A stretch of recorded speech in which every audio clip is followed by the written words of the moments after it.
So, some of you may have seen a clip of me on the TalkingBass Instagram channel playing a bass duet cover of the song Blackbird by the Beatles. It's basically me playing the chords on a looper and the vocal melody over the top.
I've had a few requests asking for a lesson on that chordal bass part, so today I'm going to show you how to play those chords. And remember, if you want the tab and lesson material, just click the link in the info below. It's all there on the accompanying webpage for you to work through at your own pace. So we can split this chord progression up into three separate parts. We've got the opening line,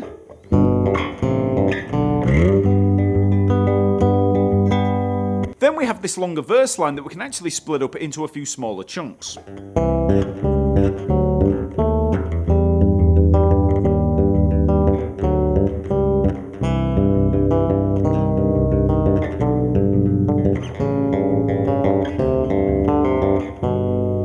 And then we have the chorus line.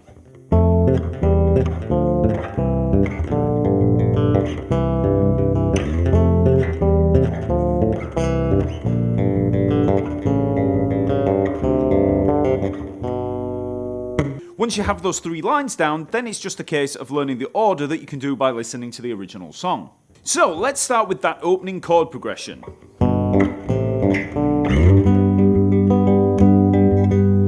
Now, any of you that have learned a basic set of chord voicings for bass will have a huge upper hand in learning this tune.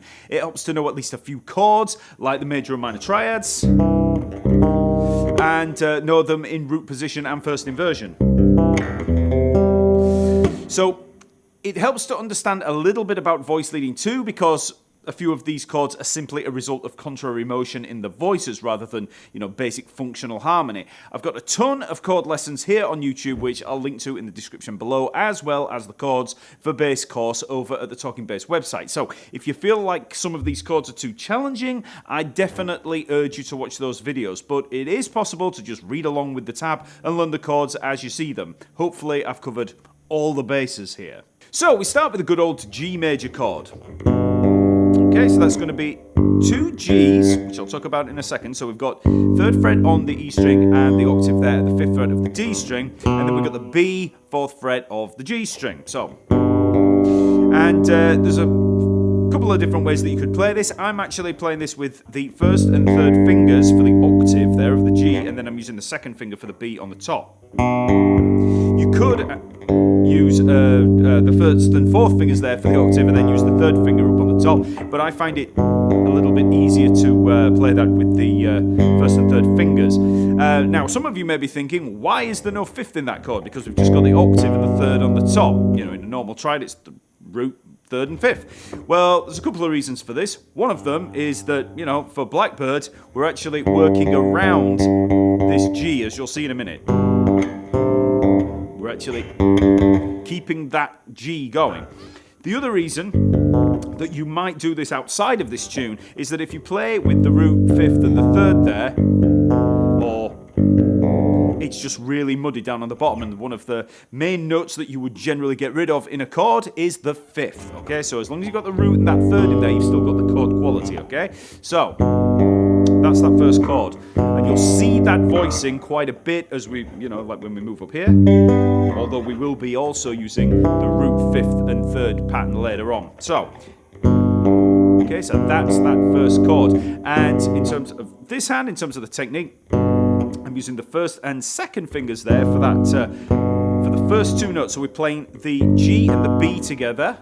So that third fret on the E string and the fourth fret of the G string. Those two together, even though all the notes are held down. And then I'm using that index finger, the first finger, to pick the G afterwards. So the fifth fret of the D string. So we've got the 10th there. And then that G.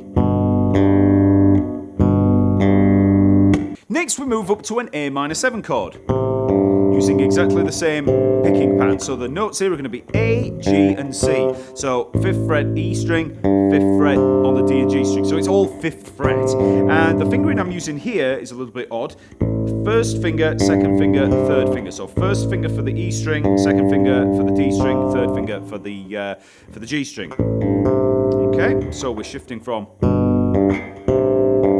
Okay, so you've just got to get used to those two chords. And remember what I said before? That G there at the 5th fret of the D string is moving through those chords. So we're working around that G. So if I was to move up for that next chord, you could put that G, but you'll see what we've got in a minute. But take this one chord at a time. Get down that first one, then shift into the next one. And again, we're playing the E string and G string, and then the D string. So next, we just play a basic minor 10th interval. So this is going to be B and D. So 7th fret E string, 7th fret on the G string. So you can just bar with the first finger across so that you're catching the E string and the G string together, and then just pick both of those together. So now you would ordinarily want to play the G either here or here. So you can play there or there. But we don't need to, because we're actually going to slide up at the point at which you would have played that G. So we just have,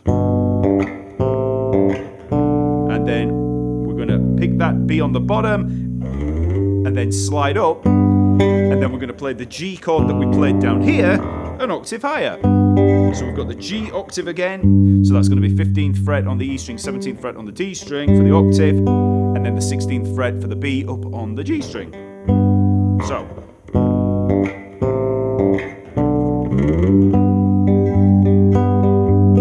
okay, and then you can just finger pick that. So when I get up,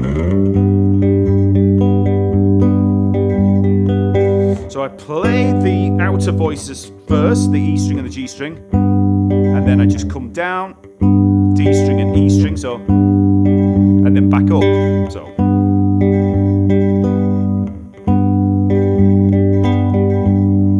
So you're just moving down and up and down and up through the voicing. So all of that.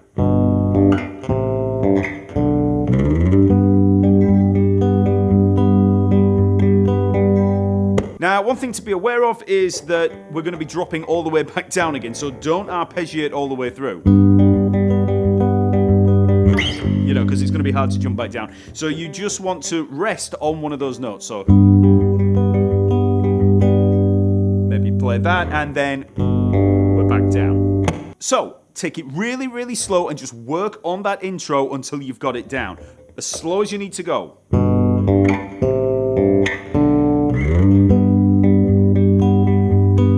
And it doesn't matter about playing it in time to begin with, just play it, get it under your fingers, just play it out of time, just in your own time, and then gradually, as you get it under your fingers, then start to think of consistent time.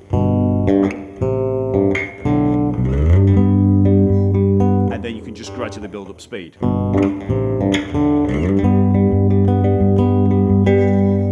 So we play that as the intro, and then we play it again as the beginning of the first verse. So with the intro.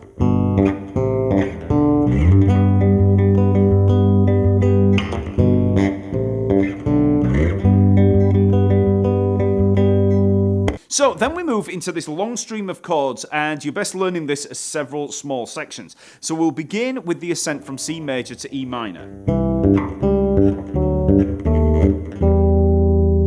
So we begin with a C major triad.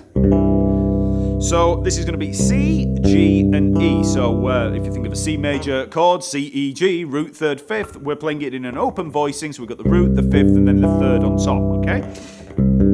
So first finger and third finger for that fifth on the bottom, and then the second finger for the E up on the top. So like I said, 8th fret E string, 10th fret on the A string, 9th fret on the G string.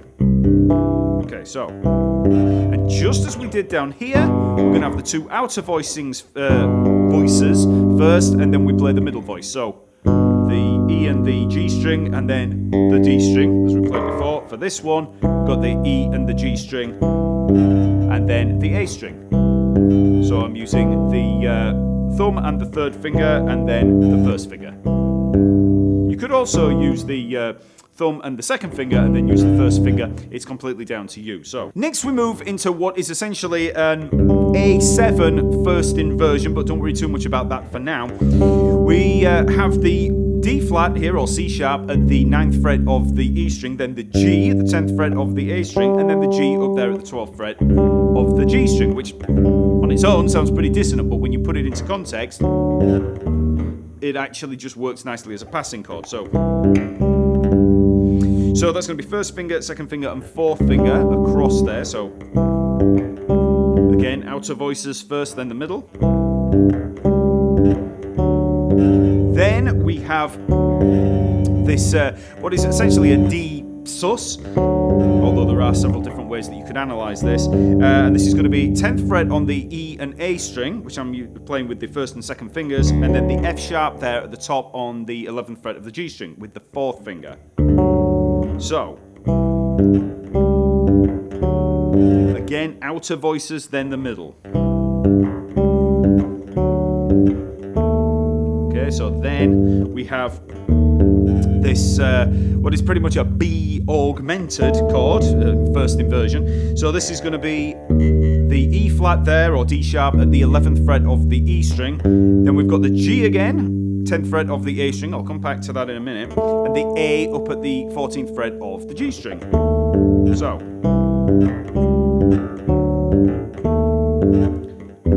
then we're on to the E minor there, so that's 12th fret of the E string, 10th fret of the A string for that G again, and then the G at the 12th fret of the G string. So that's probably one of the trickiest parts of the actual piece there.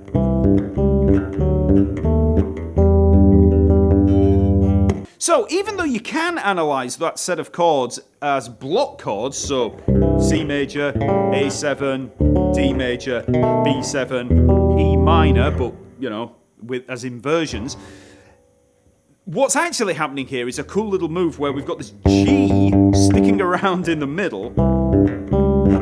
As you can see, as we play that, the G at the 10th fret of the A string, that stays there all the time, okay? Then on the top,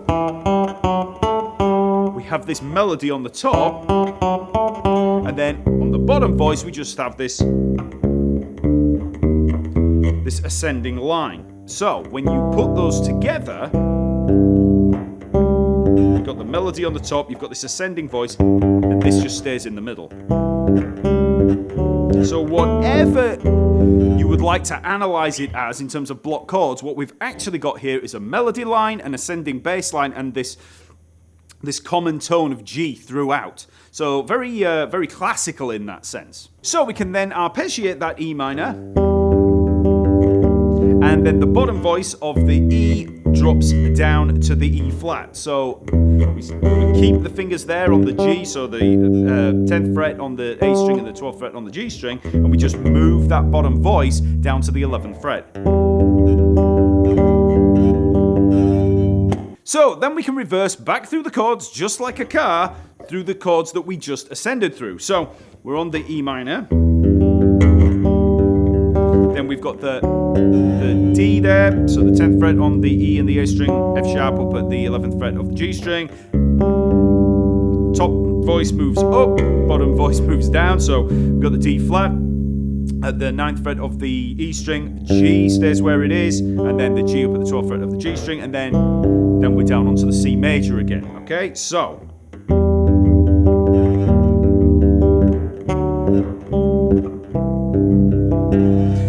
again, as we were working through those, we've got the outer voices first, then the inside voice. And then we're arpeggiating on that C major. then all you have to do is then take that second finger off the E on the top at the 9th fret and bar across with the index finger for the 8th fret to give us a C minor. So the other voices, the C and the G, stay exactly where they are. So then we move down to this first inversion G major. So the chord here is going to be, we've got the B on the E string and the D up on the G string, so both 7th fret E string, 7th fret G string, and the G stays where it is at the 10th fret of the A string. Okay, so as we come down, okay, so you just shift into that position, then we drop down to an A7 voicing. So if you've learned your chords, you'll know that's an A7, so that's going to be A, 5th fret of the E string, G at the 5th fret of the D string, and we've got that C sharp up at the 6th fret of the G string. So, come down. And then we move up to a D7 sus, so it's just going to be 5th fret across the A, D and G string. So dead easy, just bar the finger across. And you can put a little, D to the C there, 7th fret down to the 5th fret. There's a little hammer on and pull off. And then we're back to the G. Okay, so that's the whole of that section. So let's just put all of those chords together from the C. So we've got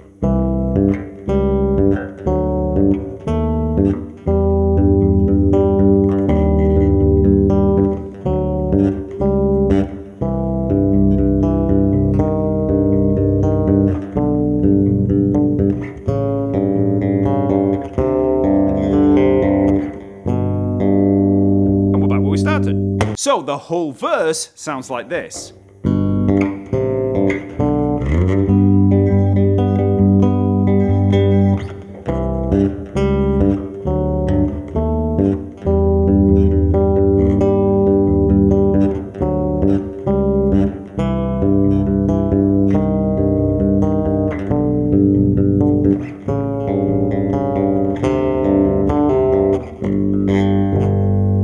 After landing on the G, we have this little drop down from the C again, so this is just as a little instrumental section. We've got, okay, so it's just the same chords that we've just worked through. Starting at the C, we've got the C, but we don't go to a C minor, so we've got the C major there, down to that G first inversion, A7, D7 sus. Okay, so same as we just played.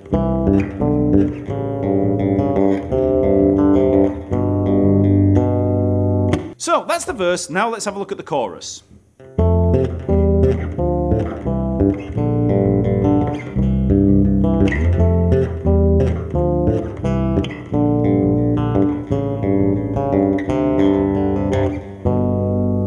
So we start on an F major. So this is the same chord that we used for the G major there. So this is going to be F and C, 13th fret, E string, 15th fret on the A string, that little 5th, and then the 3rd up on the top, which is the A at the 14th fret of the G string. Okay, so first finger, 3rd finger, 2nd finger. And again, we're going to be playing the outer 2 voices and then the middle voice. So we've got the 10th on the outside there, and then that C. So then we've got this first inversion on the C major, so this is going to be 12th fret barred across with the index finger. So we've got the E and the G up on the top, so E at the 12th fret of the E string and G at the 12th fret of the G string, and we've got this C at the 15th fret of the A string, and that's played with the pinky. So we've got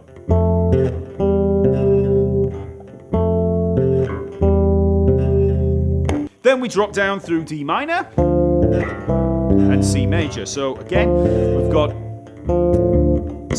the D and the F there on the outer voices. So that's just the 10th fret of the E string and G string. So I'm just barring the finger across again. And we've got the A there at the 12th fret of the A string, played with the 3rd finger. So easy chord there, just bar with that first finger. Okay, outer voices and then the middle voice again. And then we drop down to the C major, which is exactly the same as how we started there. So we've got the C major. So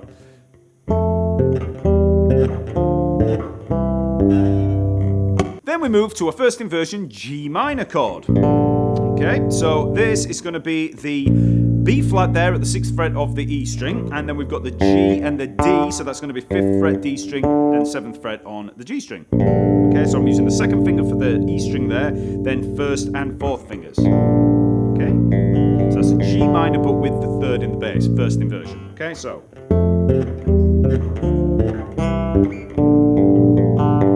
we arpeggiate that and then back to C major again at the 8th fret of the E string.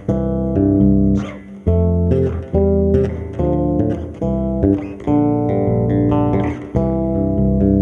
And then again from the F back down to the first inversion G and then to the A7, just as we did earlier on. So that's going to be A, G, and then C sharp, 5th fret on the E and the D string, 6th fret on the G string, and then D7 sus again, bar across the A, D, and G strings at the 5th fret, and then right down to G. So.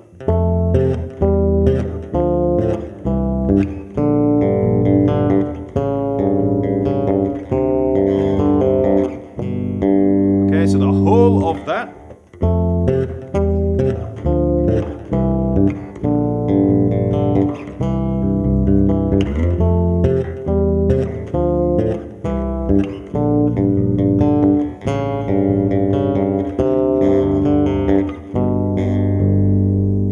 And then when you finish and land on that G, we're straight into that rise up again, which is an instrumental section on the original. So.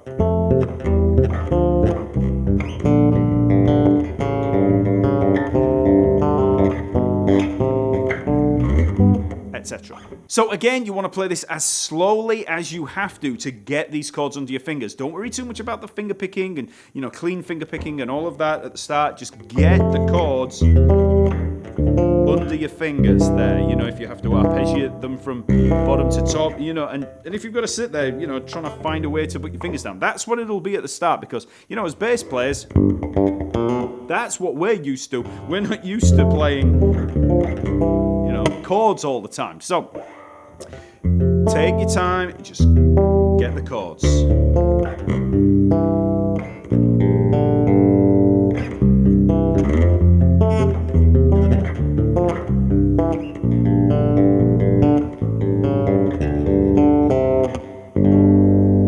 And then obviously you can build up speed slowly, playing it in time.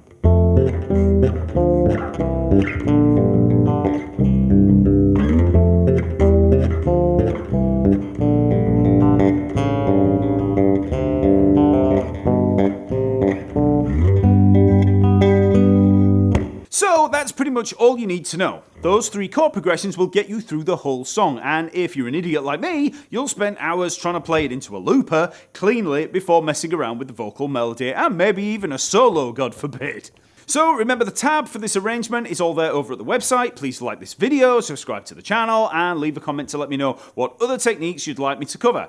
Chords sound great on bass when played correctly, and they're great for developing all areas of your technique and your overall musicianship. So I hope you enjoy playing Blackbird, and I'll see you next week.